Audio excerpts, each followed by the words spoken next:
hijos, hablamos de generación, de los hijos de la generación X.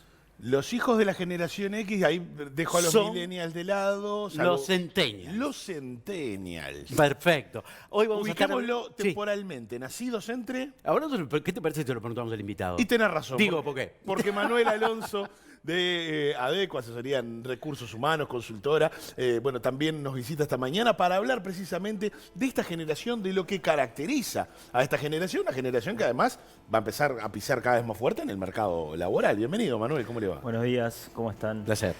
Nada, Centennials o Generación Z, quizás es una manera un poco más fácil de llamarlos, pero bueno, son chicos que digamos que hoy se están insertando en el mercado laboral, que van entre personas entre 17 y 24 años. Así que bueno, son nuestros adolescentes, bueno, no, ya un poco... Sí, a ver, hay adolescentes, pero... Primero son una próxima generación muy importante y a veces es difícil proyectar en un mundo que va tan rápido, pero en sí son los futuros gerentes, los futuros jefes y las futuras personas que van a estar liderando diferentes proyectos en el mercado, ¿no? Ahora da la sensación, porque uno ve una generación, ¿no? Puede haber 20 años de diferencia, da la generación que en estas generaciones, partiendo de Baby Boomer, X, Y, Z, Alfa, como serían los nacidos a partir de 2010, queda cada vez menos tiempo entre generación y generación. Uno podría interpretar que entre una generación y otra podría haber 20 años, que es lo que le lleva a una persona a nacer, no sé cuánto, bueno, y poder procrear si es que quiere. ¿Cada vez queda menos tiempo entre una generación y otra? Bueno, en sí no lo sabemos. Lo que sí sabemos es lo que está pasando y yo creo que eso va muy atado a los cambios tecnológicos. Es decir, las generaciones también cambian por la influencia de la tecnología. Es decir, nosotros, millennials, o los que estábamos ahí en el límite, que nacimos entre el 80 y el 81 y nos criamos en un mercado diferente, la realidad es que aprendimos a vivir con la tecnología. Y estos chicos hoy nacen con la tecnología. O los millennials son inmigrantes digitales. Y son inmigrantes Llegan digitales. o mejor dicho, lo digital no llega en realidad, siempre estamos invirtiendo, pero de alguna manera el millennial llega, ¿verdad? Es analógico y llega al mundo digital. Y tuvo el gran desafío de tener que adaptarse a vivir con la tecnología y aprender de ella para sacarle un buen uso, ¿no? Y sobre todo que hoy en el mercado laboral es imposible vivir sin tecnología. Entonces, pero estos chicos ya nacen con la tecnología incorporada de los 2 años, de los 3 años, e inclusive si vos lees el informe y uno de los puntos más interesantes del informe de ADECO es que ellos se manifiestan como que más de la mitad podrían vivir de ser un youtuber. Vamos o ser a un ver influencer. esos datos, Manuel, porque precisamente tenemos una placa con algunas de las informaciones que estábamos repasando. A diferencia de los millennials, no saben lo que era conectarse de forma limitada a internet, o sea, desconocen el ruido del módem, por ejemplo. Sí. No conciben un mundo sin wifi o redes sociales, esto es muy importante, ya vamos a volver a esto. Y este último punto del que hablaba Manuel, 5 de cada 10 cree posible ganarse la vida como youtuber, es decir, hacer uso de su propio canal de comunicación, generar suscriptores, generar una audiencia. Esto es una herramienta fantástica. También puede crear también una especie de espejismo relativo a lo que es es cierto que los canales de YouTube se pueden monetizar, pero y que hay algunos que los monetizan muy bien, pero también frente a una enorme demanda también es difícil llegar hoy por hoy también a consolidar esta opción. Bueno, es como todo en cualquier ámbito, se van a destacar algunos y va a depender de la audiencia que puedan crear. Pensar que realmente puede ser una salida laboral para la mayoría, sí es un poco utópico. ¿Cuál es la red social preferida de esta generación? Y bueno, hace unos años ya se decía que era Snapchat. Ahí ya después no te lo sigo tanto porque viste que esto va muy rápido y yo estoy en otra generación, ¿no? Claro. Tenemos otras placas con otras de las características entonces de los centennials. No se mantienen más de 8 meses en un mismo trabajo. Viste que va bajando cada vez más el promedio. Totalmente. ¿No? 9 de cada 10 considera cada vez más difícil conseguir un empleo. Te pregunto, ¿no? Si ellos piensan que antes de repente uno pretendía ser como Luis Suárez y bueno, ganar $1.000 millones y sería maravilloso. Ahora vemos que siendo youtuber y estando en el cuarto de tu casa, podés ganar $950.000 como ganó un argentino, no sé, de 14, 15 años jugando al Fortnite, ¿no? ¿Cómo hacemos, no? O cómo hacen ellos, cómo se proyectan, porque el mundo no es únicamente estar delante de una pantalla. Bueno, es muy interesante eso y hay que, bueno, también un poco comprender el mercado y ver cuál es la salida. A ver, en términos generales es importante primero preparar a los jóvenes un poco para el futuro. Y ahí también es importante entender qué es lo que ellos van a estudiar de cara al futuro en base a lo que el mercado también precisa. Ese dato de que muchas veces no se mantienen más de 8 meses en un trabajo también es un poco parte de que tienen diferentes motivaciones a las que tenían las de nuestra generación, que quizás nos proyectábamos muchos años en una empresa o en una carrera laboral.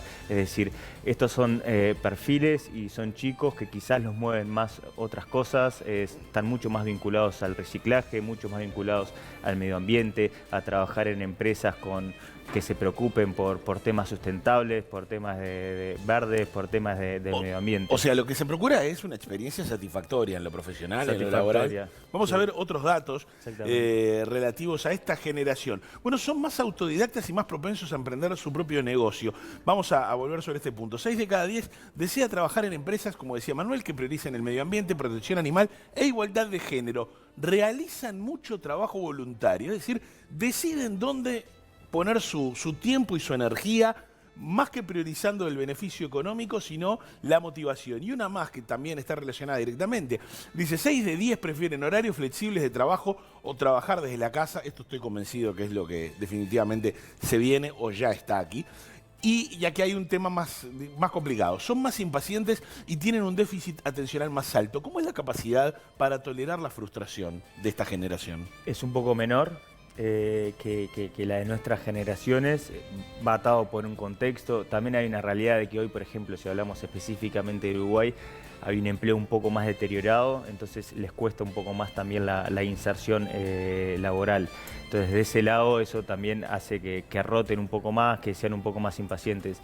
Pero algunos de esos datos son bien interesantes. Ellos, por ejemplo, son personas que les gustaría a la mayoría trabajar en empresas globalizadas, donde hoy o mañana puedan viajar o pedir un traslado al extranjero, por ejemplo.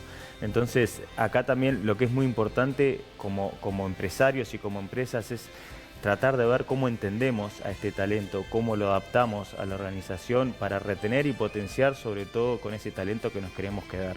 Tenemos otra placa más para compartir algunas de las características de esta generación particular. Son más recelosos con su intimidad, no comparten toda su vida en redes sociales. Punto para los centennials.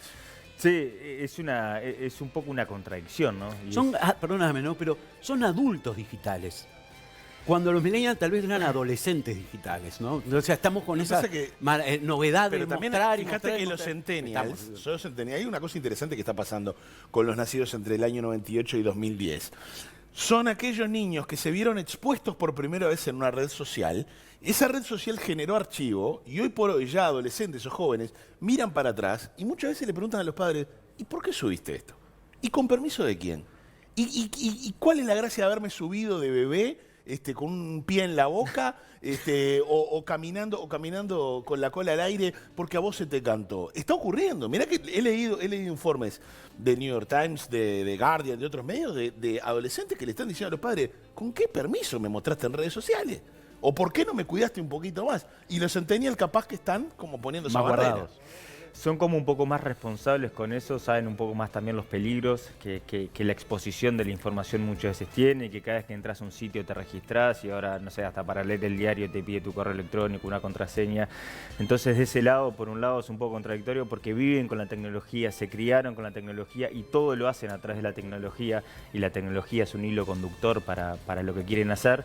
Pero por otro lado también reconocen un poco más los peligros que eso tiene. Y valoran la privacidad. Y valoran un poco más la privacidad y en ese aspecto le ponen un poco más a un freno a no ser tan expuesto desde ese lado. De hecho, muchas consultoras, o no tanto las consultoras, pero quizás muchos empleadores o futuros empleadores muchas veces dicen que se chequean las redes sociales. Sí. Entonces, también está bueno que ellos cuiden eso porque, bueno, hoy somos personas como mucho más públicas en lo que comentamos en redes o lo que posteamos o subimos, ¿no?